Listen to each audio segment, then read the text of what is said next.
हात धुन्छौ र साबुन पानीले धुन्छु नि कति बेला धुन्छौ र छिनछिनमै धुन्छु नि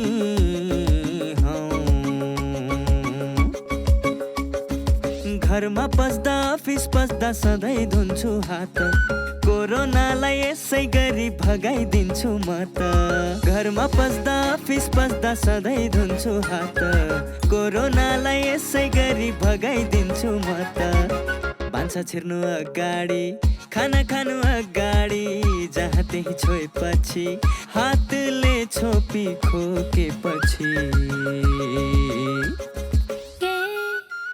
हात धुन्छौ र साबुन पानीले धुन्छु नि कति बेला धुन्छौ र छिनछिनमै धुन्छु नि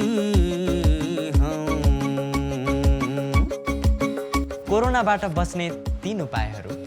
व्यक्ति बीच 2 मिटर टाढा बस्ने, घरबाट बाहिर निस्कँदा मास्क लगाउने र बेला बेलामा साबुन पानीले मिची 20 सेकेन्डसम्म हात धुने। कोरोनाबाट आफू पनि बचाउँ र अरूलाई पनि बचाउँ। नमस्कार, स्वस्थ जीवन कार्यक्रममा तपाईलाई स्वागत छ। नेपाल सरकार स्वास्थ्य तथा जनसङ्ख्या मन्त्रालय, राष्ट्रिय स्वास्थ्य शिक्षा, सूचना तथा सञ्चार केन्द्र र नेपाल टेलिभिजन बीच सहकार्यमा निर्माण गरिएको यो कार्यक्रम एनटिभी प्लसका साथै एनटिभी इटहरी र एनटिभी कोहलपुरमा पनि हेर्न सक्नुहुनेछ। नेपालको संविधानले स्वास्थ्य सम्बन्धी हकलाई नागरिकको मौलिक हकका रूपमा प्रत्याभूत गरेको छ। समृद्ध नेपाल सुखी नेपालीको राष्ट्रिय आकांक्षा पूरा गर्न आवधिक योजनाहरूमा पनि गुणस्तरीय स्वास्थ्य सेवामा जनताको पहुँच वृद्धि गर्ने लक्ष्य राखिएको छ भने आधारभूत स्वास्थ्य सेवामा राज्यको लगानी पनि वृद्धि भइरहेको छ। स्वास्थ्य सेवामा आम नागरिकको पहुँच वृद्धि गर्न भएका प्रयासहरूका साथै हरेक व्यक्तिले आफ्नो स्वस्थ जीवनका लागि अवलम्बन गर्नुपर्ने उपायहरूबारे हामीले यो कार्यक्रममा चर्चा गर्नेछौँ।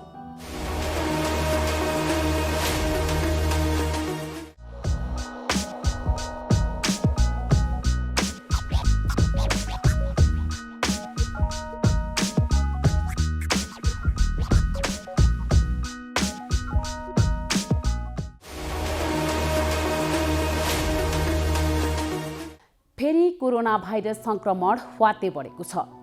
पछिल्लो समय दैनिक 5-6 को हाराहारीमा संक्रमण देखिन थालेको छ र यो दर बढ्दो क्रममा छ।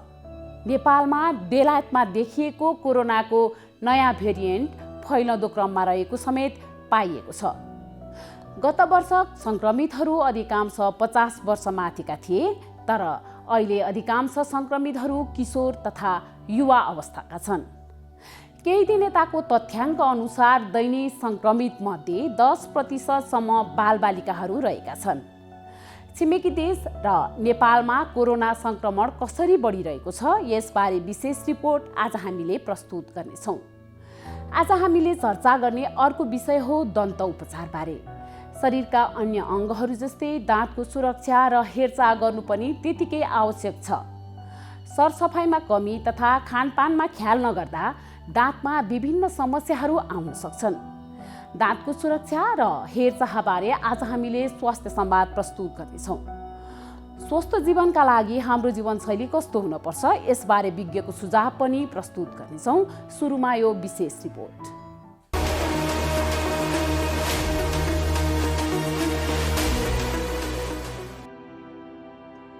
फेरि कोरोना भाइरस संक्रमण ह्वात्तै बढेको छ। पछिल्लो समय दैनिक 5-6 को हाराहारीमा संक्रमण देखिन थालेको छ र यो दर बढ्दो क्रममा छ। सक्रिय संक्रमित 3000 बढी र दैनिक 600 बढीले संक्रमण हुन थाल्दा पनि मानिसहरूले स्वास्थ्यको मापदण्ड पालनालाई गम्भीरतापूर्वक नलिएको विज्ञहरूले बताएका छन्। सरकारले तोकेको स्वास्थ्य मापदण्ड एसएमएस, मास्क लगाउने, नियमित हात धुने र भौतिक दूरी कायम गर्ने विषयको पालना नगर्दा कोरोना संक्रमण तीव्र गतिमा फैलिन सजिलो भएको छ। गत वर्ष संक्रमणले गम्भीर बिरामी हुनेहरू अधिकांश 50 वर्ष माथिका थिए, तर अहिले अधिकांश संक्रमितहरू किशोर तथा युवा अवस्थाका रहेको स्वास्थ्य तथा जनसङ्ख्या मन्त्रालयले जनाएको छ। अस्पतालमा भर्ना भएका र गम्भीर अवस्थामा भएका बिरामी पनि 40 वर्ष कम उमेरका बढी भएको चिकित्सकहरूले बताएका छन्। जस्तै आगामी दिन थप चुनौतीपूर्ण देखिएको छ। केही दिन यताको तथ्याङ्कअनुसार दैनिक सङ्क्रमितमध्ये 10% बालबालिका छन्। यसमा पनि बेलायती भेरिएन्ट देखिएको छ। कोरोना जोखिम बढे पनि भौतिक उपस्थितिमै पठन पाठन हुँदा कतिपय विद्यालयले जनस्वास्थ्यका मापदण्ड पालना नगरेको देखिएको छ। भारतमा सङ्क्रमण दर उच्च रहेकोले नेपालमा पनि भयावह स्थिति आउन सक्ने विज्ञहरूले बताएका छन्। विश्वमा कोभिड-19 को महामारी फैलिएको 1 वर्ष नागिसके पश्चात पनि हामीले अहिले फर्केर हेर्दाखेरि के देख्छौँ भने केही महिना अगाडि यो कोभिडको महामारी एकदमै चुरोमा पुगेर त्यसपछि कम हुन थालिसकेको जस्तो भान भएको थियो। तर अहिलेको तथ्याङ्क हेर्ने हो भने हामीले यो ग्राफमा के देख्छौँ भने यो सङ्ख्या अझै पनि बढी नै रहेको छ र अहिले विश्वभर प्रति 10 लाख जनसङ्ख्या झन्डै 88.88 व्यक्तिहरू कोभिड सङ्क्रमित भएको पाइएको छ। यो कुरा अहिले हाम्रो आफ्नै साउथ एसियन यो रिजनमा दक्षिण एसिया रिजनमा पनि भागमा पनि देखिएको छ। यसमा छिमेकी देशको तथ्याङ्क हेर्दाखेरि पनि भारत, पाकिस्तान, बङ्गलादेश तथा मालदिभ्सका जनसङ्ख्यामा अहिले दोस्रो चरणको सङ्क्रमण भयावह रूपमा विकास भइसकेको प्रष्ट रूपमा देख्न सकिन्छ। छिमेकी मुलुक भारतको तथ्याङ्कलाई अझै निहालेर हेर्ने हो भने हामी के देख्छौँ भने केही दिन अगाडि मात्रै भारतमा पहिलो चरणको सङ्क्रमणमा सबैभन्दा बढी प्रतिदिन सङ्ख्यामा कोभिड-19 को सङ्क्रमितको सङ्ख्या जति पुगेको थियो त्यसलाई पनि नाघेर अहिले दोस्रो चरणको सङ्क्रमणमा त्योभन्दा भयावह भइसकेको छ। यो ग्राफमा यहाँहरूले देख्नुहुन्छ जुन रातो ग्राफ छ त्यो चाहिँ नेपालमा भएको सङ्क्रमणको एउटा जानकारी दिन्छ। त्यसले यो चाहिँ भारतको सङ्क्रमणभन्दा झन्डै 1 महिना पछि देखिन्छ नेपालमा सङ्क्रमणको चुरो। यो आधारमा हामी के भन्न सक्छौँ भने भारतमा अहिले जुन प्रकारले भयावह अवस्था आइरहेको छ त्यो केही हप्ताभित्र नेपालमा पनि यस्तै भयावह हुन सक्ने लगभग निश्चित नै छ। गएका केही हप्ताको तथ्याङ्क हेर्ने हो भने पनि हामीले के पाउँछौँ भने नेपालमा पछिल्लो 4 हप्तामा कोभिड सङ्क्रमणको सङ्ख्या निकै वृद्धि भइरहेको छ। यो ग्राफमा यहाँहरूले प्रत्येक हप्ता कोभिड सङ्क्रमितहरूको सङ्ख्या हेर्ने हो भने अहिलेको पछिल्लो हप्तामा यो 1000 भन्दा बढी नागेको स्पष्टसँग देखिन्छ। नेपालभित्र पनि विभिन्न प्रदेशमा कसरी बढिरहेको छ भन्ने कुरा पनि हामी यो तथ्याङ्कबाट हेर्न सक्छौँ। यो ग्राफमा तपाईँहरूले के देख्नुहुन्छ भने सबैभन्दा बढी बागमती प्रदेशमा कोभिड सङ्क्रमितहरूको सङ्ख्या बढिरहेको छ। त्यसपछि गण्डकीमा छ र त्यही अनुसार अरू प्रदेशहरूमा पनि सङ्क्रमितहरूको सङ्ख्या बढ्दै गइरहेको छ। तर यो सङ्ख्यामा मात्रै हामी भर परेर बस्न पनि हुँदैन। हामीले अर्को याद गर्नुपर्ने एकदमै मुख्य कुरा टेस्ट भए अनुसारको टेस्टमा कति प्रतिशतहरूमा पोजिटिभ देखिएको छ भनेर हेर्नुपर्छ, जसलाई टेस्ट पोजिटिभ देखिने दर भनेर भनिन्छ। तपाईँले यो ग्राफमा के देख्नुहुन्छ भने गएको असोज कार्तिकतिर टेस्ट पोजिटिभिटी अथवा यो टेस्ट पोजिटिभ हुने दर लगभग 20-25% पुगिसकेको थियो र त्यसपछि यो निरन्तर रूपले कम भइसकेको थियो। तर केही हप्तामा यो पनि बढ्दै गइरहेको छ। तपाईँले यो रातो कोठामा जुन देख्नुभएको छ यसले केही हप्ता यता यो टेस्ट पोजिटिभिटी बढ्दै गएको देखाउँछ। यसलाई अझै नजिकबाट हेर्ने हो भने हामी के देख्छौँ भने यो फागुनको अन्तबाट बिस्तारै टेस्ट पोजिटिभिटी पनि एकदमै बढ्दै गएको छ र यो अहिले झन्डै 10% को हाराहारीमा देखिसकेको छ। यसले के पनि देखाउँछ भने अहिले जति सङ्ख्यामा कोभिड सङ्क्रमितहरू छन् भनेर हामीले जुन तथ्याङ्कमा पाइरहेका छौँ वास्तवमा टेस्टिङ अझै बढाउने हो भने अरू पनि धेरै सङ्क्रमितहरू जुन चाहिँ टेस्ट नगरिएका कारणले पोजिटिभ नदेखिएका हुन् भन्ने कुरा यसबाट हामी बुझ्न सक्छौँ। हामीले अर्को एकदमै याद गर्नुपर्ने कुरा अहिले कोभिड-19 का नयाँ प्रजातिहरूको अवस्था पनि हो। यसमध्ये विशेष त 3 प्रकारका प्रजाति, एक थरी बेलायती प्रजाति, एक थरी ब्राजिलियन तथा अर्को साउथ अफ्रिकन प्रजाति, यी 3 प्रजातिहरू प्रमुख प्रजातिहरू हुन्। यसमध्ये पनि बेलायती प्रजाति अहिले सबैभन्दा भयावह रूपमा हाम्रो देश र छिमेकी राष्ट्रहरूमा पनि देखिँदै आएको छ। तपाईँले यो ग्राफमा यो स्लाइडमा के देख्नुहुन्छ भने बेलायती प्रजाति झन्डै विश्वका 129 देशहरूमा फैलिसकेका छन्। साउथ अफ्रिकन प्रजाति झन्डै 82 देशहरूमा देखिसकेका छन् र ब्राजिलियन प्रजाति झन्डै लगभग 49 देशहरूमा देखिसकेका छन्। यो स्लाइडको तल्लो भागमा जुन तपाईँले ग्राफ देख्नु भइरहेको छ, यसले यो प्रजाति कति चाँडै विश्वभर फैलिरहेको छ भन्ने कुरा देखाउँछ। र यसबाट हामीले बुझ्नुपर्ने कुरा के हो भने अहिले बेलायती प्रजातिको सङ्क्रमण हाम्रो भागमा देखिए तापनि भोलि आएर अरू पनि प्रजातिहरूको सङ्क्रमण यहाँ देखिन सक्छ र त्यही अनुसारले हामी तयार हुनुपर्छ भन्ने कुरा मनन गर्नुपर्दछ। नेपालमा पनि double mutant variant corona virus पुष्टि भएको छ। हङकङमा पठाएको नमुना परीक्षणमा डबल म्युटेन्ट भेरिएन्ट पुष्टि भएको एपिडेमियोलोजी तथा रोग नियन्त्रण महाशाखाका प्रमुख डाक्टर कृष्णप्रसाद पौडेलले जानकारी दिनुभयो। सरकारले नेपालमा नयाँ प्रजातिको भाइरस फैलिएको नसक्ने भन्दै जिन सिक्वेन्सिङको लागि नमुना बाहिर पठाएको थियो। नमुना सर्वेक्षणबाट एस जिन नेगेटिभ भएका 10 र 5वटा PCR पोजिटिभ भएको नमुना जिन सिक्वेन्सिङ गर्न हङकङ पठाइएको थियो। डाक्टर पौडेलका अनुसार एस जिन नेगेटिभ भएका 10 नमुनामध्ये 9वटामा युके भेरिएन्ट पुष्टि भएको छ।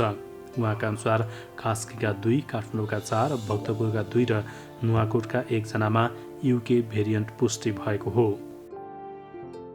भेरिएन्ट्सहरू फैलिरहेका छन् र त्यो भेरिएन्ट्सहरूमध्ये सबैभन्दा बढी चर्चामा रहेका र महत्त्व राख्ने भेरिएन्ट अफ कन्सर्न भन्छौँ हामी, बेलायतमा पत्ता लागेको B.1.7, त्यसपछि अफ्रिकामा साउथ अफ्रिकामा पत्ता लागेको B.1.351 र त्यसै गरी P.1 नाम गरिएको ब्राजिलको भेरिएन्ट चाहिँ अहिले चर्चामा छन् र हामी के देख्न सक्छौँ भने बेलायती भेरिएन्टले महत्त्वपूर्ण हिस्सा ओगटिसकेको छ भने ब्राजिलमा त्यसरी नै ब्राजिलियन भेरिएन्टले र साउथ अफ्रिकामा साउथ अफ्रिकन भेरिएन्टले, यी भेरिएन्टहरू संसारका विभिन्न भागहरूमा फैलिसकेका छन् र हाम्रो मित्रराष्ट्र भारतमा 3वटै भेरिएन्ट देखेको सूचना प्राप्त भएको छ र नयाँ भेरिएन्ट पनि भारतले चाहिँ रिपोर्ट गरेको अवस्था छ। यही अवस्थामा हाम्रोमा यो 2021 को जनवरी 1 देखि हामीले चाहिँ यो भेरिएन्ट्सहरूलाई निगरानी गर्ने हिसाबले यस जिन पोजिटिभिटीको हिसाबले चाहिँ अध्ययन गर्दा यस्तो स्थिति देखिएको छ। यो सुरुको हप्तामा जम्मा 4% जस्तोमा चाहिँ हामीले ऱ्यान्डमली लिएका स्याम्पलहरूको 4% PCR पोजिटिभहरूमा चाहिँ यस जिन नेगेटिभको मात्रा थियो भने यसको मात्रा हप्ता बढ्दै जाँदा मार्च महिनाको अन्त्यसम्म आउँदा 12औं हप्तामा आउँदा चाहिँ 22 जना अथवा 77%, त्यो ऱ्यान्डम स्याम्पलको 77% चाहिँ यस जिन नेगेटिभ देखियो। यो देखेपछि हामीले त्यो समयमा चाहिँ 15वटा स्याम्पलहरू यीमध्ये 10वटा यस जिन नेगेटिभ भएका र 5वटा यस जिन पोजिटिभ भएका PCR पोजिटिभ, यस जिन नेगेटिभ 10वटा र यस जिन नेगेटिभ 5वटा हङकङको विश्व स्वास्थ्य सङ्गठनको मान्यता प्राप्त प्रयोगशालामा पठाएका थियौँ। तीमध्ये 10वटा यस जिन नेगेटिभ मध्ये 9वटा देशका विभिन्न भागका 21 देखि 59 वर्षसम्मका हाम्रा दाजुभाइ दिदीबहिनीहरू हुनुहुन्थ्यो। उहाँहरू युके भेरिएन्ट भएको सिक्वेन्सिङबाट प्रमाणित भएको छ। त्यो प्रमाणित हुनुभएकाहरू चाहिँ 2 जना कास्की जिल्ला पोखराका हुनुहुन्छ भने 4 जना काठमाडौँ जिल्लाका हुनुहुन्छ, 2 जना भक्तपुर जिल्लाको हुनुहुन्छ, 1 जना नुवाकोटको हुनुहुन्छ। यसरी नै 1 जना हामीले लिएको स्याम्पल चाहिँ दार्चुला जिल्लाको बासिन्दाको थियो। उहाँको चाहिँ भेरिएन्ट अफ नन कन्सर्न आयो, यो चाहिँ BOC भन्छ, BOC परेन। त्यो हिसाबले हामीले 9वटा चाहिँ प्रमाणित गर्न सक्यौँ यो चाहिँ युके भेरिएन्ट हुन् भनेर।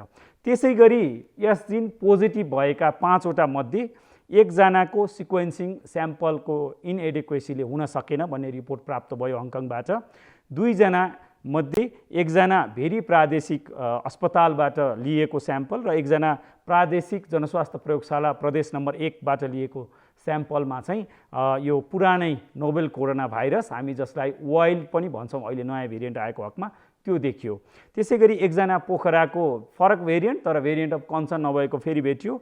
र अर्को महत्त्वपूर्ण सूचना यहाँहरू सबैलाई जानकारीको लागि राखौँ, भारतमा पत्ता लागेको र भारतले अहिलेसम्म भेरिएन्ट अफ कन्सर्न भनेर घोषणा नगरिसकेको अवस्थाको डबल म्युटेसन भएको एउटा चाहिँ स्याम्पल हाम्रो स्याम्पलमा पनि सिक्वेन्सिङ गर्दा भेटियो र त्यो हाम्रो ललितपुर जिल्लाबाट भेटिएको थियो। यसले बताउँछ कि हाम्रोमा पनि भेरिएन्ट राम्ररी फैलिरहेको छ र हाम्रो अहिले सङ्क्रमण यसरी वृद्धि हुँदै जानुमा यो भेरिएन्टको विशेष गरी बेलायतमा सुरुमा पत्ता लागेको B.1.7 नाम गरिएको एसजी नेगेटिभबाट भेटिने भेरिएन्टको मात्रा मुख्य रूपमा जिम्मेवार छ। यो चित्रमा 158 जना यस्तो एसजी नेगेटिभहरूको हिस्सा हामीले हेऱ्यौँ भने यसमा हामी के देख्न सक्छौँ भने मूलतः 21 देखि 30 वर्ष, त्यसपछि 31 देखि 40 वर्षलाई बढी प्रभावित गरेको छ र कम उमेर विशेष गरी 11 देखि 20 वर्ष र 1 देखि 10 वर्षमा पनि यो भेरिएन्टहरू फैलिरहेको तथ्याङ्क देखिन्छ। कोरोना भाइरस महामारीको अवस्थामा सुरक्षित गर्भावस्था। गर्भावस्था एक विशेष अवस्था हो, चाहे कोरोना भाइरस कोभिड-19 महामारीको बेला नै किन नहोस्। विपद वा सामान्य अवस्था जे भए तापनि गर्भवती तथा उनको गर्भमा रहेको बच्चालाई विशेष हेरचाह र स्याहार चाहिन्छ। गर्भवतीमा पनि कोरोना भाइरसको संक्रमण हुन सक्छ। त्यसैले कोभिड-19 का लक्षणका साथै गर्भावस्थामा देखिन सक्ने खतराका लक्षणहरूबारे जानकारी राखौं। गर्भावस्थामा देखिने खतराका लक्षणहरू: टाउको साह्रै दुख्नु, आँखा तिरमिराएर धमिलो देखिनु, हात तथा मुख सुनिनु, हात खुट्टा अरुरो भई काँप छुट्नु वा मुर्छा पर्नु, कडासित तल्लो पेट दुख्नु, योनिबाट रगत वा पानी बग्नु। यी मध्ये कुनै पनि खतराका लक्षणहरू देखा पर्ने बित्तिकै तुरुन्तै नजिकैको स्वास्थ्य संस्थामा जाँच्न लैजानु पर्दछ। नियमित गर्भवती जाँच तथा खतराका लक्षणको समयमै पहिचान गरी गर्भावस्थालाई सुरक्षित बनाऊ। कोभिड-19 सम्बन्धी कुनै पनि जिज्ञासा वा परामर्श चाहिएमा पैसा नलाग्ने कल सेन्टर 1115 वा 1133 मा सम्पर्क गरौँ।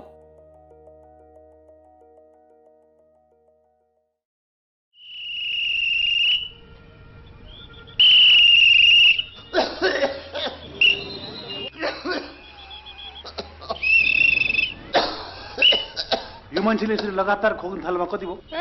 धेरै भयो। 2 हप्ताभन्दा बढी लगातार यसरी खोकी लाग्नु त टिबी रोगको लक्षण हो है। टिबी रोग नजिकैको स्वास्थ्य संस्थामा गई खकार चटाउनुस्, पैसा लाग्दैन। नरो टिबी रोग लाग्यो भने बाँच्दैन।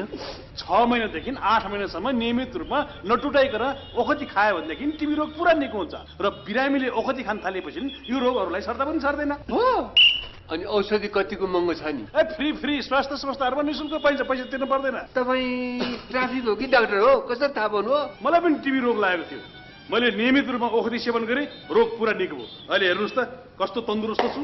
त्यसो भए यो भाइलाई यतैबाट सिधै लगेर स्वास्थ्य संस्थामा खकार जोन लैजान्छु। कृपया आजदेखि नै क्षयरोग विरुद्धको अभियानमा एकजुट हौं। नमस्ते, म डाक्टर रितेश थापा, म एउटा मनोचिकित्सक हो। अहिले यो कोरोनाको महामारीमा हामी सबैजना छौँ। यसले गर्दाखेरि हामी सबैलाई असर परिरहेको छ। तर मैले एउटा चिकित्सकको नाताले भन्नुपर्दाखेरि यो पनि अरू रोग जस्तै यो कोरोना पनि एउटा रोग हो। यसबाट हामी सबैजनाले सामान्य उपायहरू अपनाएर बच्न सक्छौँ। त्यही भएर कोही पनि व्यक्तिलाई चाहिँ कोरोना सङ्क्रमित व्यक्तिलाई हेला नगरौँ, किनभने कोरोना त हाम्रो 10 दिन 14 दिनमा हामी ठिक हुन्छौँ उपचार गरेर या नगरी पनि सेल्फ आइसोलेसन ठिक हुन्छौँ। तर जुन मानसिक यातना जुन भोग्नुपर्छ त्यो हेलाले अवहेलनाले गर्दाखेरि त्यो चाहिँ पछिसम्म पनि लामो समयसम्म पनि रहिरहन सक्छ। तर त्यसबाट हामी टाढै रहने कोसिस गर्नुपर्छ। त्यही भएर हामीले कोरोना सङ्क्रमित अथवा ठिक भएर आइसकेको व्यक्तिहरूलाई चाहिँ मद्दत गर्ने, उहाँहरूलाई हौसला प्रदान गर्ने र हामीले के गर्न सक्छौँ उहाँहरूको स्वास्थ्यको लागि, भविष्यको लागि त्यतातिर बढी ध्यान दिन सक्यौँ भने हामी सबैजना मिलेर यस कोरोना महामारीसँग लड्न सक्छौँ र जित्न सक्छौँ। नानु होमवर्क सक्यो त? गर्दैछु बुवा। कस्तो चुरोट गनाएको? होइन, चुरोट खाएकै छैन। थाहा छ। हजुरले कौसीमा, घर बाहिर आँगनमा, बाटोमा चुरोट खाएर हिँडेको देखेको छु मैले। कहिलेकाहीँ मात्रै हो के? अब छोड्छु। के गर्नु, बानी लागेपछि। सुन्नुहोस्, हजुरले चुरोट खानुभयो, हजुरलाई त असर गर्छ नै। हजुरले खाएको चुरोटको धुवाले हामीलाई पनि रोगी बनाउँछ। हामी रोगी भएको हजुरलाई मनपर्छ? होइन, मलाई त तिमी स्वस्थ फुर्तिलो भएको पो मनपर्छ। त्यसो भए सुन्नुहोस् बा, हाम्रो सरले भन्नुभएको चुरोटको धुवाको 3 तहको असर हुन्छ अरे। First hand, second hand, third hand. होइन, के हो नानु यो first hand, second hand, third hand भनेको? जसले चुरोट खायो उसलाई चुरोटको धुवाले फर्स्ट ह्यान्ड असर गर्छ। सँगै बस्ने मान्छेलाई चुरोटको धुवाले सेकेन्ड ह्यान्ड असर गर्छ, जुन धेरै हानिकारक हुन्छ। त्यो अहिले मलाई भइरहेको छ। सरी नानु, अनि यो थर्ड ह्यान्ड भनेको के नि? हजुरले जुन ठाउँमा बसेर चुरोट खानुभयो त्यो ठाउँमा पछिसम्म चुरोटको धुवाको असर रहिरहन्छ।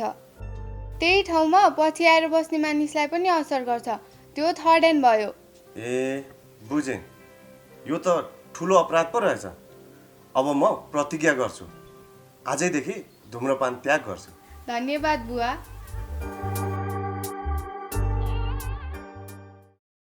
नमस्कार, म डाक्टर मनबहादुर केसी। म मुटु रोग विशेषज्ञ हुँ र यहाँलाई अहिले यो जुन विश्वमा महामारी फैलिएको छ कोभिड-19, यसको बारेमा मलाई लागेको यहाँलाई सहयोगी हुन सक्ने केही बुँदाहरू राख्न गइरहेको छु। यहाँहरूले ध्यान दिएर सुनिदिनु होला र यसलाई सकभर कार्यान्वयन गर्ने प्रयास गर्नुहोला। यो कोभिड भन्ने समस्या तत्कालै हट्नेवाला छैन। यो समस्याबाट हामी कम्तीमा पनि 1-1.5 वर्षदेखि केही वर्षसम्म योसँग सँगै बाँच्नुपर्ने हुनसक्छ।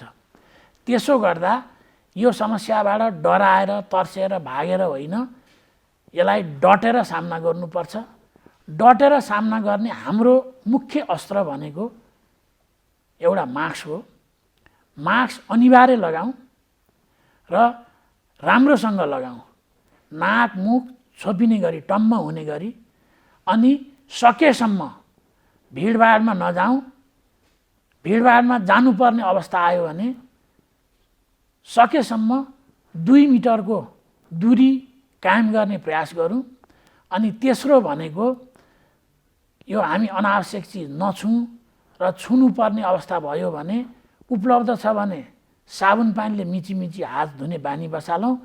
उपलब्ध छैन भने सेनिटाइजरको प्रयोग गर्न सकिन्छ। यी बुँदाहरू यहाँहरू सबैलाई थाहा छ। त्यो बाहेक म केही हामीले ध्यान नदिएको तर यो सर्न सक्ने अत्यन्तै महत्त्वपूर्ण 1-2 बुँदा थप्न चाहन्छु। त्यो के भने हामी कोही चिनेको मान्छे भेट भयो अथवा कहीँ कामले जानु पर्यो भने जब 2 जना कुरा गर्न थाल्छौँ, मास्क मुखबाट तल झारेर हामी कुरा गर्न थाल्छौँ। यो गलत बानी हो। सबैभन्दा कोरोना सर्न सक्ने एउटा सम्भावना यसैबाट हुन्छ, किनभने हामी बोल्दाखेरि मुखबाट थुक्का छिटाहरू निस्कन्छ र दुवैजनाले मास्क खोलेर कुरा गर्दा यो सजिलै सर्न सक्छ। 1, 2 हामी सँगै बसेर खाने, त्यो चाहे घरमा होस् चाहे रेस्टुरेन्टमा होस्। यदि घर परिवारको मान्छे बाहेक अरू नयाँ पाहुना अथवा नयाँ साथीसँग घरमा रेस्टुरेन्टमा बसेर खाना खाँदा पिउँदा त जरुर मास्क लगाइँदैन। अनि त्यो खाना खाँदै बोल्दै गर्दा थुक्का छिटाहरू आउने अब सम्भावना होइन, त्यो आइरहन्छ र त्यसले रोग सार्न यो विश्वव्यापी रूपमा निकै भूमिका खेलेको छ। त्यसो गर्दा आवश्यक छैन भने साथीभाइ अथवा पाहुनाहरू अथवा अरू परिचितहरूसँग अनावश्यक जमघट गरेर सँगै खाने पिउने पनि नगरौँ, कम्तीमा 1-1.5 वर्षसम्म। यसले हामी आफै, आफ्नो परिवार, आफ्ना साथीभाइ, छरछिमेक, समाजलाई सुरक्षित राख्न सक्छ। ए सृजना, त किन हिजो अस्ति स्कुल नआएकी? हेर, मेरो त महिनाभरि सुरु भएछ। ए त्यही भएर पो स्कुल नआएकी? मलाई त पहिला एकदमै डर लागेको थियो, पछि आमाले सम्झाउनु भएपछि बल्ल बुझेँ। अनि स्कुल त आउनु पर्थ्यो नि त। आफूलाई कस्तो लाज लागेको थियो। होइन, के को लाजको कुरा गर्छन् यिनीहरू? केही होइन। सृजना पनि आइछन् त आज। अनि हिजो अस्ति कहाँ गएकी थियौ? खास कुरा उसको महिनावारी सुरु भएर समस्या भएछ मिस। महिनावारी हुनु समस्या होइन, यो त किशोरीहरूमा हुने सामान्य प्राकृतिक कुरा मात्रै हो। सामान्यतया महिनावारी 10 देखि 15 वर्षका किशोरीहरूमा सुरु हुन्छ। यो स्वाभाविक कुरा हो। महिनावारी हुँदाखेरि डराउने, चिन्ता लिने गर्नु हुँदैन। महिनावारी हुँदाखेरि अरू बेला जस्तै स्कुल आउनुपर्छ, तर व्यक्तिगत सरसफाइ भने बढी नै गर्नुपर्छ। महिनावारी भएको समयमा दिनौ नुहाउने, सफा कपडा लगाउने, सफा ठाउँमा सफा बिछौनामा सुत्ने, सफा प्याड लगाउने गर्नुपर्छ। महिनावारी हुँदा घर परिवार सँगै राखेर किशोरीहरूलाई पोसिलो खानेकुरा खुवाउनुपर्छ।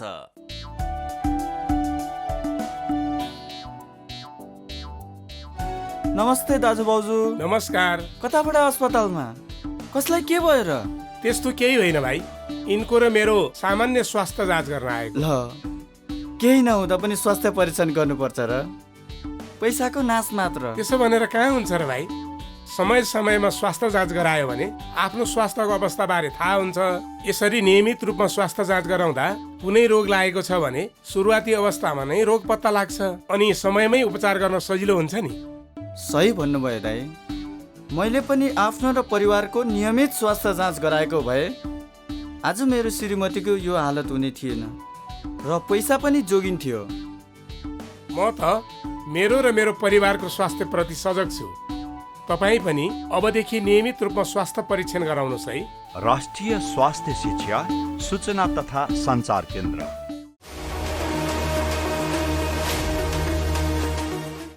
कार्यक्रममा यहाँलाई पुनः स्वागत छ।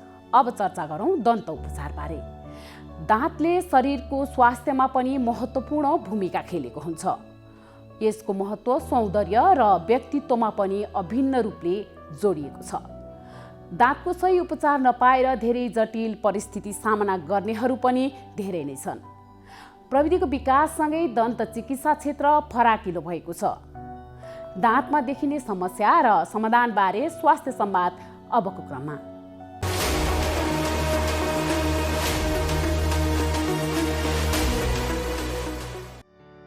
दाँतले शारीरिक स्वास्थ्यमा जति महत्त्वपूर्ण भूमिका खेलेको हुन्छ, यसको महत्त्व सौन्दर्य र व्यक्तित्वमा पनि अभिन्न रूपले जोडिएको छ। सरसफाइमा कमी तथा खानपानमा ख्याल नगर्दा दाँतमा विभिन्न समस्याहरू आउन सक्छ।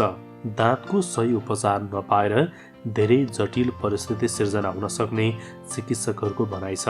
अहिले प्रविधिको विकाससँगै दन्त चिकित्सा क्षेत्र फराकिलो भएको छ। यसै विषयमा हामीले वरिष्ठ दन्तरोग विशेषज्ञ डाक्टर हरीश जोशीसँग संवाद गरेका छौँ। रेगुलर बेसिसमा हस्पिटलमा आउने पेसेन्टहरू प्राय चाहिँ नि दाँत दुख्यो भनेर आउने हो। त्यसमा चाहिँ नि दाँत किराले खाने, दाँत भन्दा पनि गिजाको समस्या बढी, गिजाबाट रगत आउने, सुनिने, मुख गनाउने र अब सानो उमेरका नानीहरूमा दाँत बाङ्गोटिङ्गो हुने र यो विविध समस्याहरू चाहिँ नि अनि गिजा सुनिने यी समस्याहरू चाहिँ प्राय आउँछन्। र त्यसभन्दा बाहिर गएर अलिकति एडल्ट र अलिकति एज ग्रुपमा चाहिँ नि जस्तो ह्याबिट हुने भनौँ न, हाम्रो स्मोकरहरू धुम्रपान युज गर्ने, सुर्ती जन्य पदार्थहरू बढी प्रयोग गर्ने, रेगुलर युज प्रयोग गर्नेहरूमा मुखमा घाउहरू, त्यो जाँच नभएका घाउहरू चाहिँ नि बढी मात्रामा देखिन्छन्। मुखको भनौँ एकदमै जटिल समस्या भन्नुपर्दा चाहिँ कस्तो हुन्छ त? दाँत र मुखको स्वास्थ्यमा जटिल समस्या भन्दाखेरि सामान्य समस्याहरू त हामीले जुन रेगुलर बेसिसमा देखि नै रहेछौँ त्यो चाहिँ नि सामान्य समस्याहरू हुन्। तर जटिल समस्या भन्दाखेरि क्यान्सरको लक्षणहरू, क्यान्सर भइसकेको मुखको क्यान्सरहरू चाहिँ नि जटिल समस्याहरू हुन्। त्यसको लागि चाहिँ नि अब अलिकति लामो र अलि जटिल उपचारहरू पनि आवश्यक हुन्छन्। त्यस्तै अरू जटिल समस्याहरू भन्दाखेरि ट्रमाहरू, कुनै प्रकारको ट्रमाहरू, रोड ट्राफिक एक्सिडेन्ट होस् अथवा अन्य कारणले गर्दा लडेर होस् अथवा चाहिँ नि फिजिकल भायोलेन्सले होस् हुने ट्रमाहरू चाहिँ नि अलिक जटिल पनि हुन्छन्। डाक्टर अलिकति सामान्य अवस्थाका दाँतका समस्याको बारेमा कुरा गरौँ अनि जटिलतिर हामी जान्छौँ। सामान्य अवस्थामा यहाँले भन्नुभयो दाँत गनाउने, गिजा सुन्निने लगायतका होइन दाँत किराले खाने।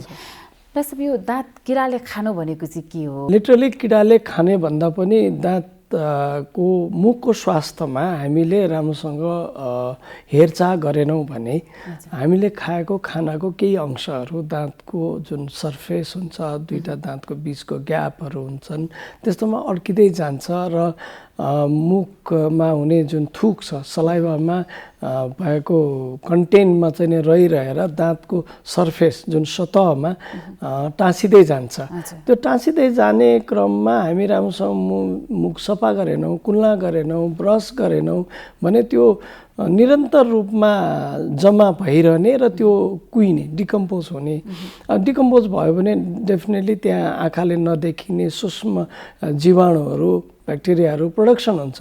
त्यो ब्याक्टेरियाहरूले त्यो दाँतको बाहिरी सतह इनामेललाई एसिड फर्म गरेर त्यो टुक्राउँदै लैजान्छ र खानेकुराहरू आफैमा कुहिएर सडनको कारणले गिजा र दाँतमा चाहिँ नि क्याभिटीहरू फर्म हुन जान्छ। अनि त्यति गर्दाखेरि पनि हामी सचेत भएनौँ, आखिर त्यो निकाल्ने मात्रै प्रयासमा रहिरह्यौँ भने त्यसले अझै बढी उग्र रूप लिने, दाँतको भित्री भागसम्म गएर नसाहरूमा छोएर दुख्ने, पेन हुने, इन्फेक्सन हुने यावत समस्यालाई निम्त्याउँछ। डाक्टर साहब, जस्तै अब यो दाँतको दुखाइ, एकदमै दुखाइ होइन, जो चाहिँ सामान्य अवस्थामा पनि केही गर्न सकिँदैन कि सामान्य दुखाइलाई पनि दुखाइ भयो भने पनि केही गर्न नसकिने अवस्थासम्म हुन्छ होइन, एकदमै पुरै दिनै डिस्टर्ब हुन्छ भनौँ न होइन। यो दाँतको दुखाइ कम गर्न चाहिँ के गर्नुपर्छ त? मान्छेहरूले भन्छ प्रसव पीडाभन्दा पनि दाँतको दुखाइ बढी हुन्छ भन्छन्।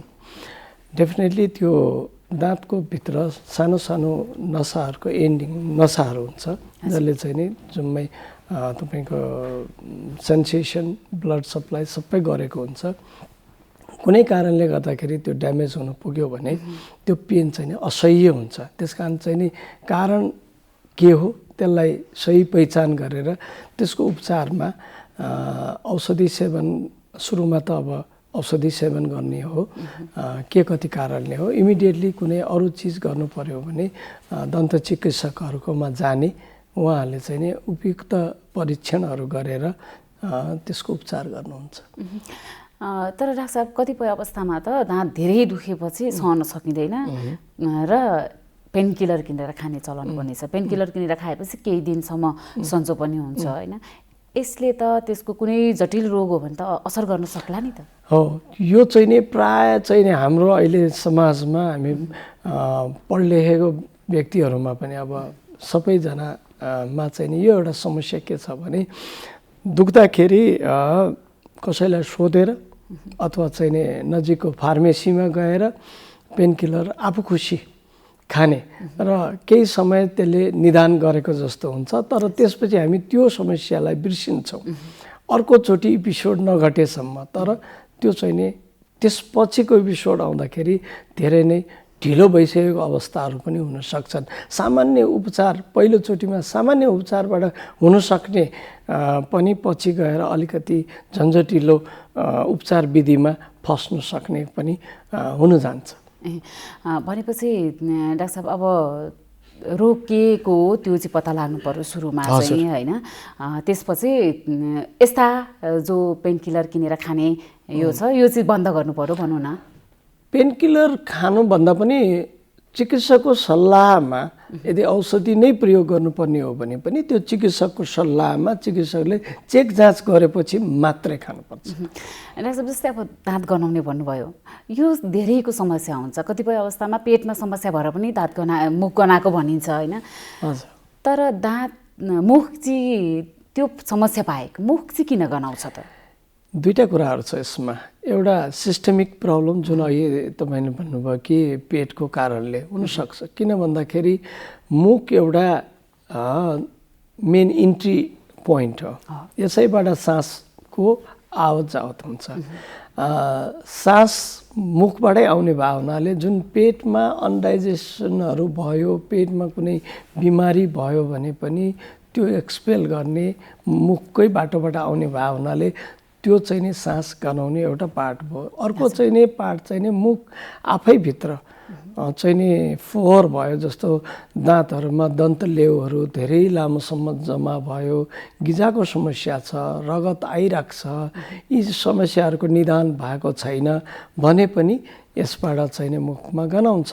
तर यो चाहिँ नि अलि लामो समय रोगको निराकरण नहुन्जेलसम्म मुख गनाउँछ। तर ट्रान्जेन्ट रूपमा हामीले के खाना खान्छौँ, जस्तो हामीले लसुन प्याजहरू जो बास्ना आउने खानाकुराहरू खायौँ भने त्यो दिनको लागि पर्टिकुलर टाइमिङको लागि चाहिँ नि मुख गनाउन सक्छ।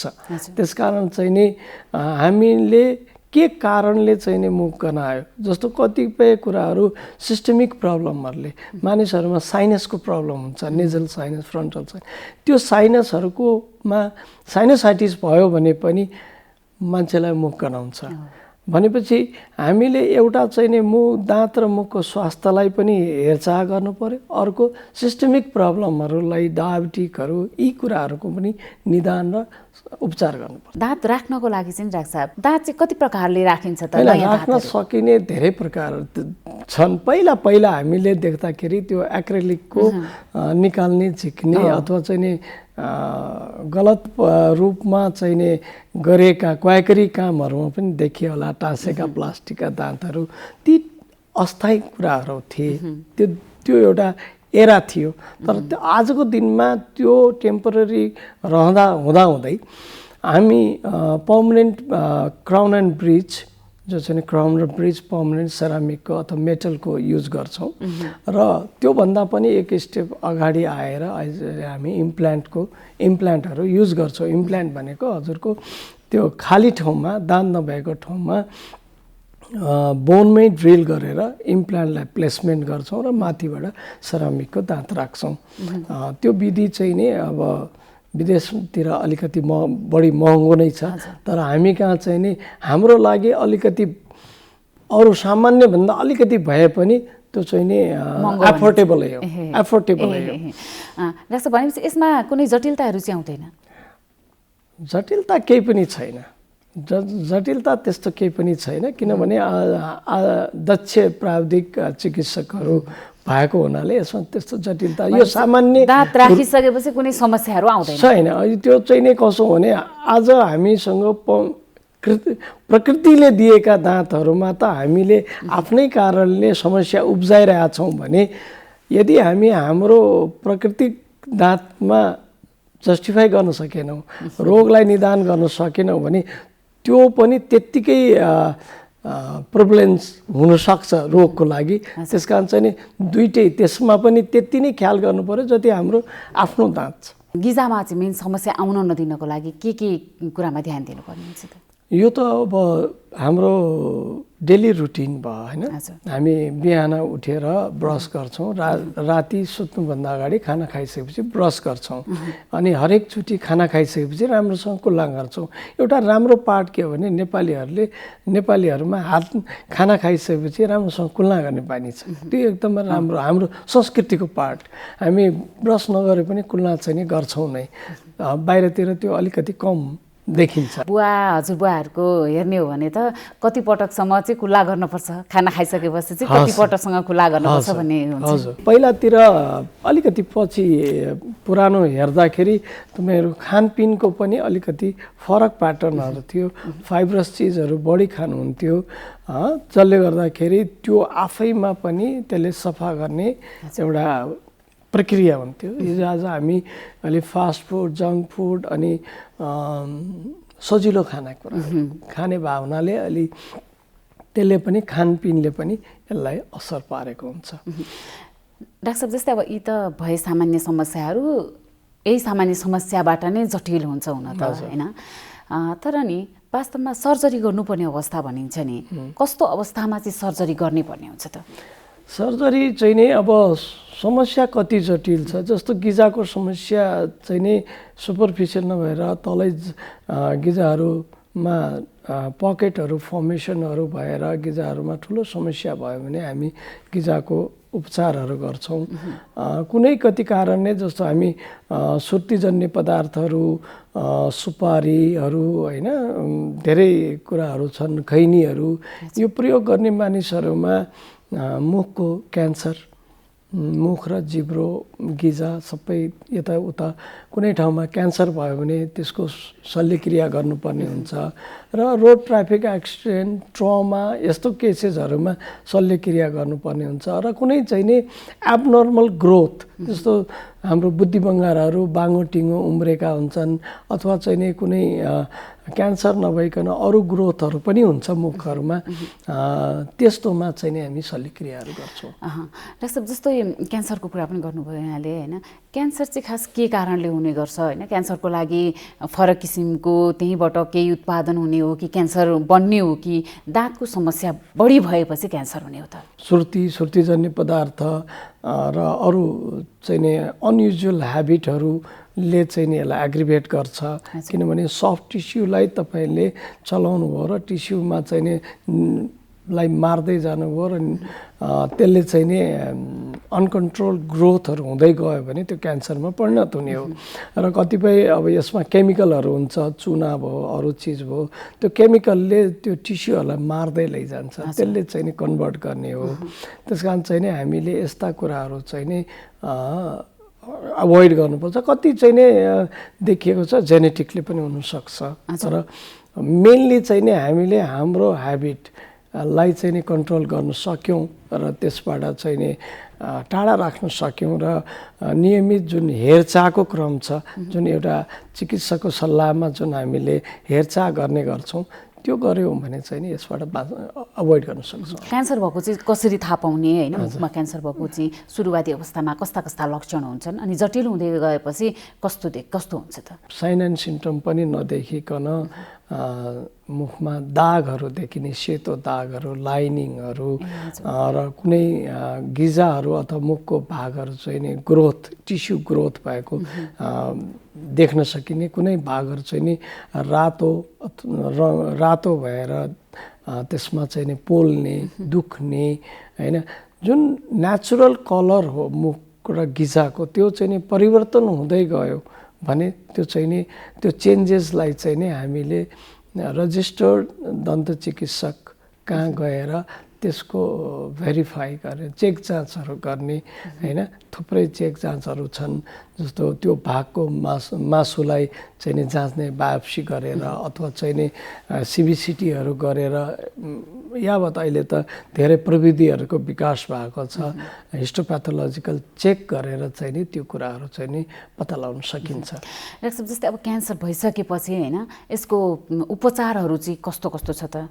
अब उपचारमा चाहिँ नि कस्तो खालको क्यान्सर हो त्यो चाहिँ नि डिटेक्ट हुनु पर्यो त्यसपछि सर्जरी गरेर त्यसलाई हटाउनु अथवा किमोथेरापीहरू रेडियोथेरापीहरू चलाउने यो चाहिँ नि त्यसपछि हाम्रो क्यान्सर रोग विशेषज्ञहरूले चाहिँ नि निर्क्यौल गर्ने त्यो कस्तो खालको कतिसम्म यसको एक्सटेन्सन छ त्यो हेरेर यो कसैमा चाहिँ नि एउटा दुईटा सर्जिकल पार्ट मात्र गरेर पुग्ने अथवा किमो दिने कसैमा रेडिएसन सर्जरी गर्ने त्यो कम्बिनेसन चाहिँ नि अङ्कोलोजिस्टहरूले डिसाइड गर्छ सर्जनले सर्जरी गरे पनि अङ्को सर्जरीहरूको यो चाहिँ नि एउटा टिमवर्क हुन आउँछ फेरि त्यसपछि।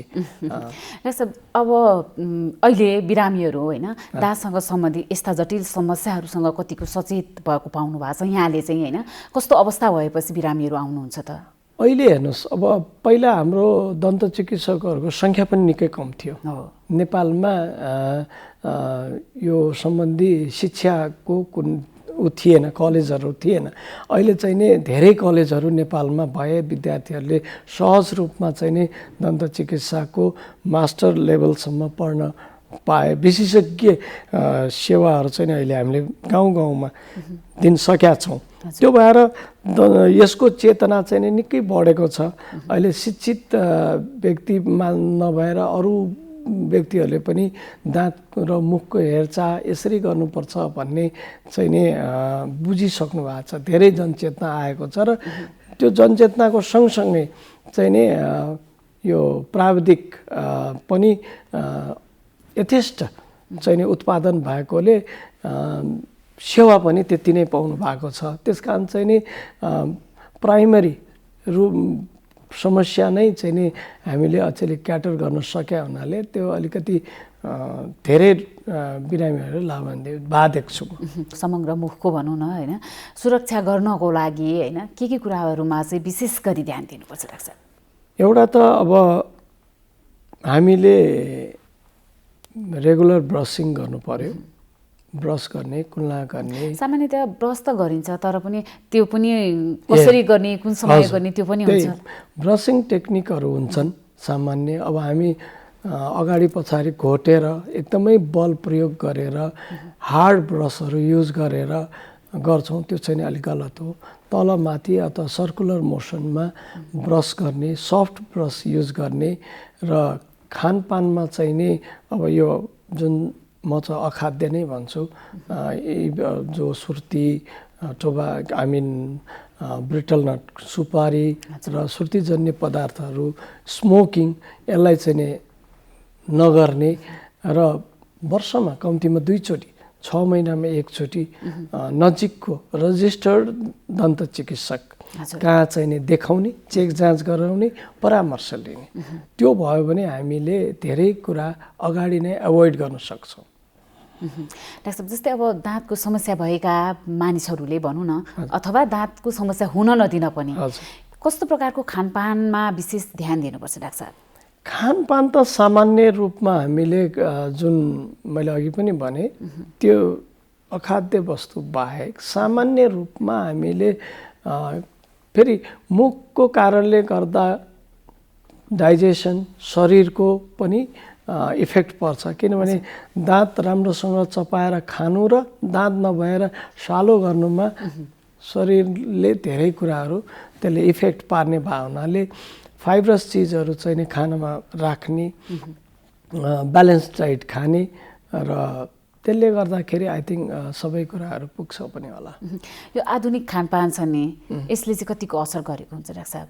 आधुनिक भनौँ न अब बजारका खानेकुराहरूले त्यसले त्यति असर चाहिँ नि भन्ने चाहिँ नि अब जस्तो कतिले स्विट्सहरू धेरै खानु हुँदैन कतिले एउटा आफ्नो थेरिजहरू छ तर स्विट्सहरू खाएर तुरुन्तै दाँत बिग्रिँदैन हामीले भन्छौँ स्विट्सहरू खानु हुँदैन अब जाला यो तर हरेकचोटि खाइसकेपछि उनीहरूलाई कुल्ला गराइदिने ब्रस गरिदिने मेन कन्सेप्ट के हो भन्दाखेरि त्यो गुलियो अथवा अन्य पदार्थ चाहिँ नि मुखको सर्फेसमा दाँतको सर्फेसमा लामो समयसम्म रिकरेन्टली रहिरहनु भएन। त्यसलाई एभोइड गर्ने हो भने खासै त्यसले चाहिँ नि कुनै खाना यसले र अगाडिले केही पनि हुँदैन। अर्को कुरा यहाँले भन्नुभएको थियो बालबालिकाहरूको दाँत चाहिँ भाङ्गोटिङ्गो हुने त्यस्ता समस्याहरू पनि धेरै आउँछन् भनेर।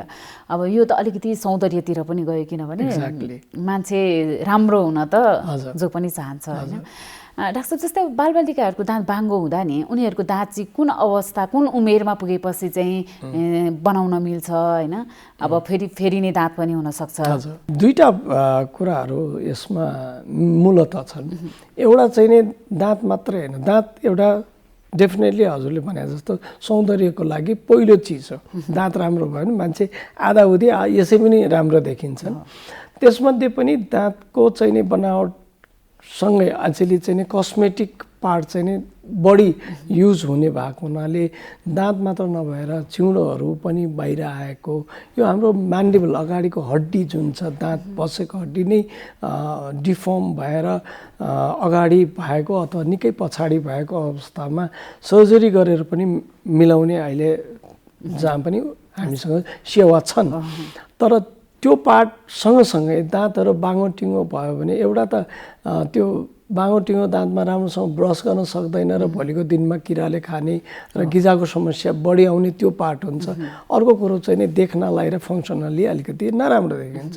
त्यस कारण चाहिँ नि अहिले चाहिँ नि जुन दाँतको हाम्रो डेसिडियस दाँत जुन बच्चाको दाँत छ तिनीहरू साटिसकेपछि चाहिँ नि हामी पर्मनेन्ट रूपमा पर्मनेन्ट दाँतहरू उम्रिने बेला भनौँ न 13-14 वर्षको एभरेज एजमा हामी करेक्सन गर्ने बेला सुरु गर्छौँ 15 वर्षसम्म।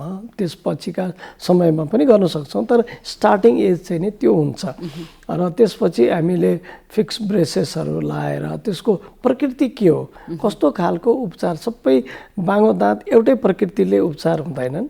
त्यो अर्थोडन्टिक सर्भिसहरू छ हामी कहाँ अनि अर्थोडन्टिस्टहरूले चाहिँ नि त्यसको चाहिँ नि के कति कस्तो खालको करेक्सन चाहिने हो त्यो अनुसार चाहिँ नि उहाँहरूले विभिन्न ट्रिटमेन्ट मोडालिटीमा त्यो करेक्सन गर्छौँ। डाक्टर साहब जस्तै अर्को कुरा दाँतकै समस्या अर्को कुरा जोड्न चाहिँ एकदमै अलिकति थोरै चिसो पानी खाँदा पनि तातो पानी खाँदा पनि होइन एकदमै दाँत झन्न गर्ने पनि हुन्छ नि। हजुर त्यो चाहिँ के कारणले हुन्छ त? त्यो चाहिँ के हुन्छ भने हाम्रो दाँतको बनावट चाहिँ नि माथि इनामेल हुन्छ जो शरीरको सबभन्दा बलियो अङ्ग हो। त्यसभन्दा भित्र डेन्टिन हुन्छ र जराको भाग पनि त सिमेन्टम हुन्छ। तर मेन कुरा के हुन्छ भने हाम्रो खाना जस्तो साह्रो चिज चपाइरहने मान्छे, हामी छुर्पीहरू सुपारीहरू चपाइराख्ने हुन्छ, एउटा ह्याबिट हुन्छ। अनि एउटा चाहिँ ग्राइन्डिङ गर्ने ह्याबिट, राति पनि दाँत किटकिटाउने हुन्छ त्यस्तो ह्याबिटहरू। अर्को चाहिँ नि मैले अघि पनि भनिसकेँ ब्रसिङ ह्याबिट, एकदमै कडा ब्रस रगड्ने हो भने त्यो डेन्टिन इनामेलको पोर्सन चाहिँ हामीले निकै रगडेर खियाइसकेका हुन्छौँ। त्यो खिएको भागले चाहिँ नि भित्रको त्यो नसाको ट्युबल्सहरू एक्सपोज हुन्छ र हामीलाई चाहिँ नि चिसो हावा पर्यो भने पनि श्रिङ्गै हुने हुन्छ। त्यसको लागि चाहिँ नि एउटा चाहिँ नि उपचार विधि छ, उपचार गर्नु पर्यो। त्यो एक्सपोज भएको ठाउँमा सिमेन्टेसनहरू गर्नु पर्यो, सिमेन्टहरू फिलिङहरू गर्छौँ। अर्को चाहिँ नि सर्टेन टाइमको लागि एन्टिसेन्सिटिभ जो टुथपेस्टहरू बजारमा एभाइलेबल हुन्छन् त्यो टुथपेस्टको प्रयोग लिएर त्यो ह्याबिटहरू चाहिँ ब्रेक गर्नु पर्यो। मेन कुरो चाहिँ ह्याबिट ब्रेक गर्नु पर्यो, अनि त्यसपछि उपचार गर्नु पर्यो। त्यो दुइटैले गर्दाखेरि अनि त्यो समस्याहरूबाट बाहिर आउन सक्छ। भनेपछि आफ्नै ह्याबिटमा परिवर्तन गर्नु पर्यो। दाँत किन्ने बानीले पनि बिग्रिने भयो होइन। डाक्टर साहब जस्तै अब त्यो चाहिँ भर्नै पर्यो कि त होइन, त्यसको लागि चाहिँ केही खाएर केही गरेर हुने चाहिँ हुन, फेरि पोलिस जुन त्यो चाहिँ फेरि आउँदैन आफूले ध्यान दिनुपर्ने भयो। किनभने ब्रसिङ के अरे ब्रक्सिजम अथवा ग्राइन्डिङ ह्याबिट छ भने त्यो के कारणले भयो त्यसलाई चाहिँ करेक्सन गर्नु पर्यो होइन। यदि नाइटमा गरिन्छ भने नाइट गार्डहरू युज गर्नु पर्यो। त्यहाँ उपचार विधिहरू छन्, ती उपचार विधिहरू गर्यो भने चिकित्सक कहाँ जानु पर्यो। नेपालमा होइन दाँतसँग सम्बन्धित समस्याहरूको लागि उपचार पद्धतिहरू चाहिँ के छ त? के चाहिँ नै उपचार हामीलाई चाहेको हो। अब हामीसँग 5-7वटा विधाहरूमा विशेषज्ञको सेवाहरू हुन्छ। हामीले डेन्टिस्ट्री पढ्दाखेरि एउटा जनरल प्र्याक्टिसनर भयो, त्यसपछि विशेषज्ञ भयो र कुन रोगको लेभलले कसरी गर्ने भनेर छुट्याएको छ। त्यस कारण त्यो विषय विशेषज्ञका, यदि जनरल प्र्याक्टिसनरले त्यसलाई चाहिँ नि एड्रेस गर्न सक्दैन भने विषय विशेषज्ञका गएर त्यसलाई उपचार गर्न सकिन्छ।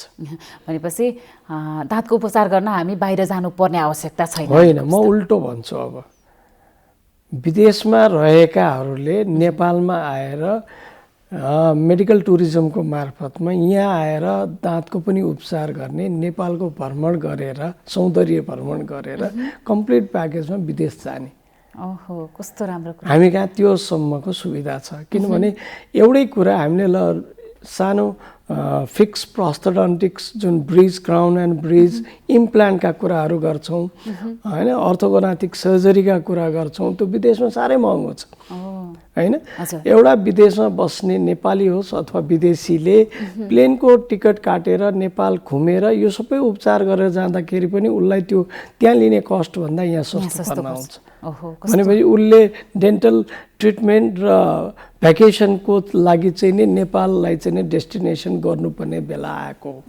हामी त्यो युगमा अब प्रवेशमा छौँ र छौँ पनि अहिले। भनेपछि त यसले त नेपालमा पर्यटकहरू पनि भित्रिने भयो नि। हो, जस्तो विदेशमा तपाईँले हेर्न जानुभयो भने इन्डिया, छिमेकी राष्ट्र इन्डियाले नै र थाइल्यान्ड नजिकका देशहरूले मेडिकल टुरिज्ममा डेन्टल टुरिज्मको विकास निकै गरेका छन्।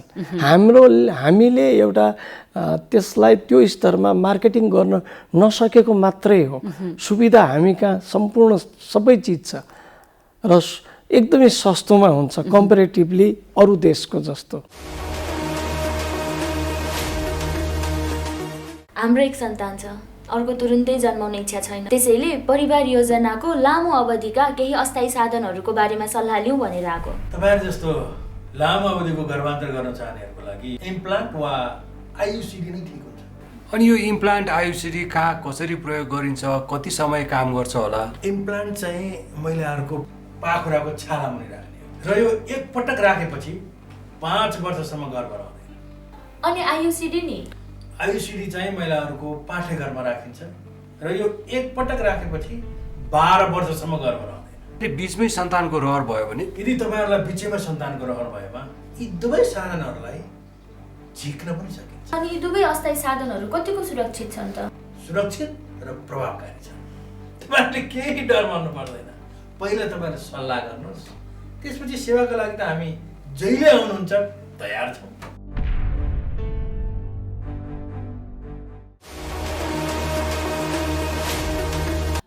जीवनशैलीका लागि स्वस्थ खानपान, सरसफाइ र व्यायामलाई आफ्नो दिनचर्याको हिस्सा बनाउन विशेषज्ञहरूले सुझाव दिने गरेका छन्। अव्यवस्थित दिनचर्याले हाम्रो स्वास्थ्यमा प्रतिकूल असर पारिरहेको हुन्छ। स्वस्थ जीवनका लागि खानपान, बानी व्यवहार, जीवनशैली आदिमा ध्यान दिनुपर्छ। स्वस्थ जीवनशैली कसरी अपनाउने, यसबारे विज्ञको सुझाव अबको क्रममा।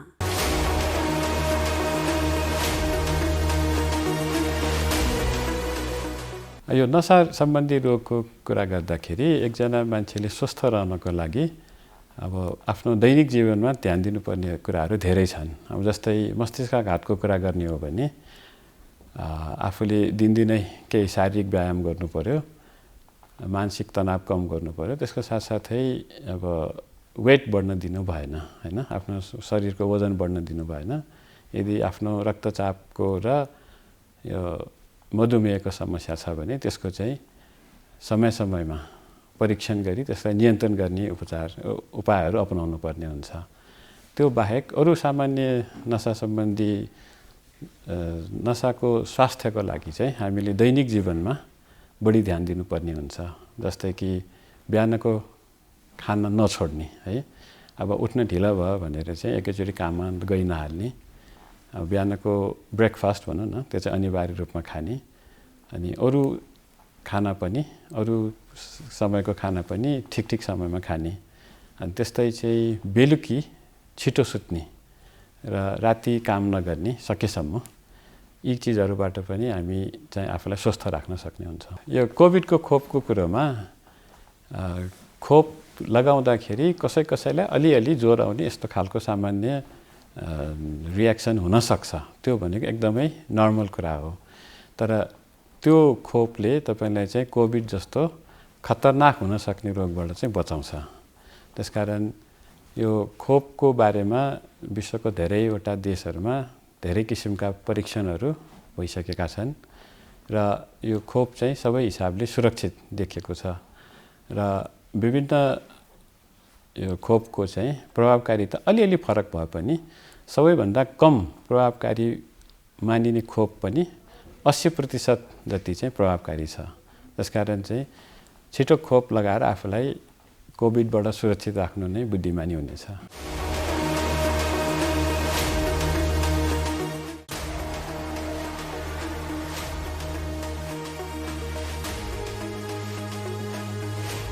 कार्यक्रम स्वस्थ जीवन हरेक दिन एनटिभी प्लसबाट बिहान 7 बजेदेखि 8 बजेसम्म र पूर्ण प्रसारण साँझ 5 देखि 6 बजेसम्म, एनटिभी कोहलपुरबाट 1 देखि 2 बजेसम्म र एनटिभी इटहरीबाट दिउँसो 2 देखि 3 बजेसम्म प्रसारण हुने गरेको छ। स्वास्थ्य सम्बन्धी यहाँहरूको कुनै जिज्ञासा वा समस्या भएमा हामी सम्बन्धित विज्ञहरूबाट समाधान खोजी कार्यक्रममा प्रसारण गर्नेछौँ। हामीलाई सम्पर्क गर्ने माध्यमहरू यस प्रकार रहेका छन्।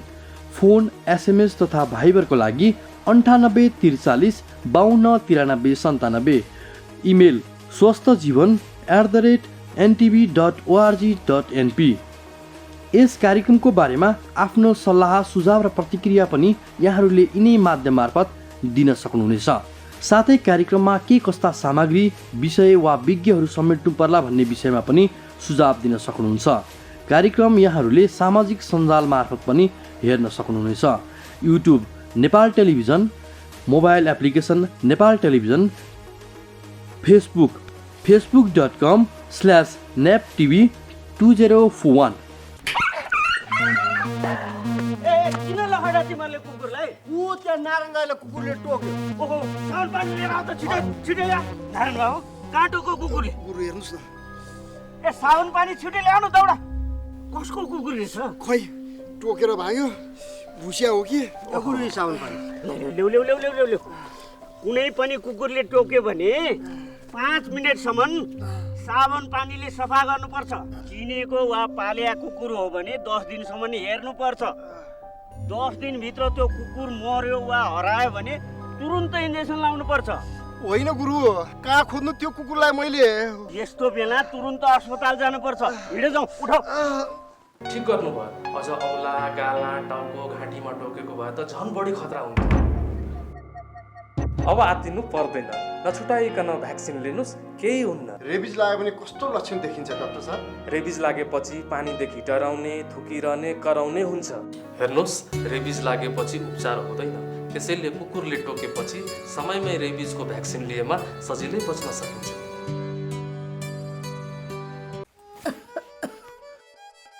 काकी कता हिँड्नु भएको? रुगा खोकी लागेर सन्चो नभएको धेरै भयो, औषधि लिन हिँडेँ कि म त। हो, म पनि अस्ति बिरामी हुँदा एन्टिबायोटिक औषध किनेर खाकी थिएँ। मसँग बाँकी छ, त्यही खाँदा भइहाल्छ नि, किन किन जानु पर्यो र? हिँड्नुहोस्, मसँग औषध लिएर जानु होला। ल ल जाऊ। कहाँ जाने कुरा हुँदैछ? बहिनीकोमा एन्टिबायोटिक रहेछ, त्यही लिन जरा लाकी। कहाँ त्यसरी एन्टिबायोटिक खानुहुन्छ त? स्वास्थ्य कर्मीको सिफारिस बिना मैले छोरीलाई एन्टिबायोटिक औषधि खुवाउँदा रोग बल्झेर छोरीले कति धेरै दुःख पाए। तुरुन्त स्वास्थ्य कर्मी कहाँ गएर जचाएर मात्र औषधि खानुहोस्। तपाईँ यहाँ आएर धेरै राम्रो गर्नुभयो। एन्टिबायोटिक औषधिको दुरुपयोगले बारम्बार रोग बल्झिएर निको हुन गाह्रो हुन्छ र हामी सबैलाई जोखिममा पारेको छ। त्यसैले सधैँ स्वास्थ्य कर्मीको सिफारिसमा मात्र एन्टिबायोटिक औषधि पुरा मात्रामा र पुरा अवधि सेवन गर्ने गरौँ। स्वास्थ्य सम्बन्धी महत्त्वपूर्ण नम्बरहरू। स्वास्थ्य सम्बन्धी कुनै पनि जानकारी र सहयोगका लागि स्वास्थ्य तथा जनसङ्ख्या मन्त्रालयका हटलाइन नम्बरहरू 1115 र 1133 वा मोबाइल नम्बर 98512 55839। एम्बुलेन्स सेवाको लागि 102 र 112। वैदेशिक रोजगारीको क्रममा स्वास्थ्यमा समस्या भएमा, अन्य सहयोग वा जानकारी आवश्यक परेमा श्रम, रोजगार तथा सामाजिक सुरक्षा मन्त्रालयको हटलाइन नम्बर 1141। शान्ति, सुरक्षा र अन्य सहयोगका लागि नेपाल प्रहरीको नम्बर 100। सशस्त्र प्रहरी बलको नम्बर 1114। रगत आवश्यक परेमा ब्लड बैंकको नम्बर 01 42 25 344।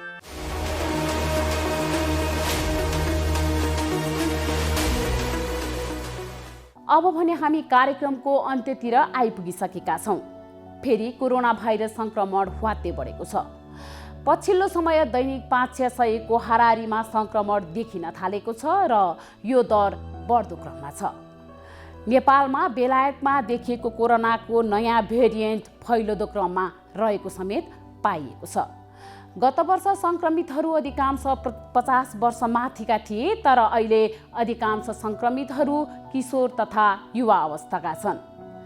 केही दिन यताको तथ्याङ्क अनुसार दैनिक सङ्क्रमित मध्ये 10% बालबालिका रहेका छन्।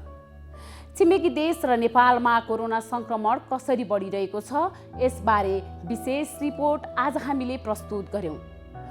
दाँतको सही उपचार नपाएर धेरै जटिल परिस्थिति सामना गर्नेहरू पनि धेरै नै छन्। प्रविधिको विकाससँगै दन्त चिकित्सा क्षेत्र फराकिलो भएको छ। दाँतमा देखिने समस्या र समाधानबारे विज्ञसँगको संवादका साथै स्वस्थ जीवनका लागि हाम्रो जीवनशैली कस्तो हुनुपर्छ, यसबारे विज्ञको सुझाव पनि प्रस्तुत गर्यौँ। आजका लागि स्वस्थ जीवन कार्यक्रमको समय सकिएको छ। यो कार्यक्रम नेपाल टेलिभिजनको वेबसाइट www.nepaltvonline.com तथा नेपाल टेलिभिजनको मोबाइल एप्स र फेसबुक, युट्युब जस्ता सामाजिक सञ्जालमा पनि हेर्न सक्नुहुनेछ। यो कार्यक्रममा तपाईका स्वास्थ्य सम्बन्धी समस्या, सरकारले प्रवाह गरेका स्वास्थ्य सेवा अथवा हाम्रो कार्यक्रमबारे कुनै जिज्ञासा भए हामीलाई सम्पर्क गर्न सक्नुहुनेछ। सम्पर्क माध्यम हामीले टेलिभिजन स्क्रिनमा देखाइरहेका छौँ। तपाईका समस्यालाई हामीले सरकारी अधिकारी वा विज्ञ मार्फत समाधान गर्ने प्रयास गर्नेछौँ। आजका लागि स्वस्थ जीवन कार्यक्रमबाट हामी सबैलाई बिदा दिनुहोस्। नमस्कार।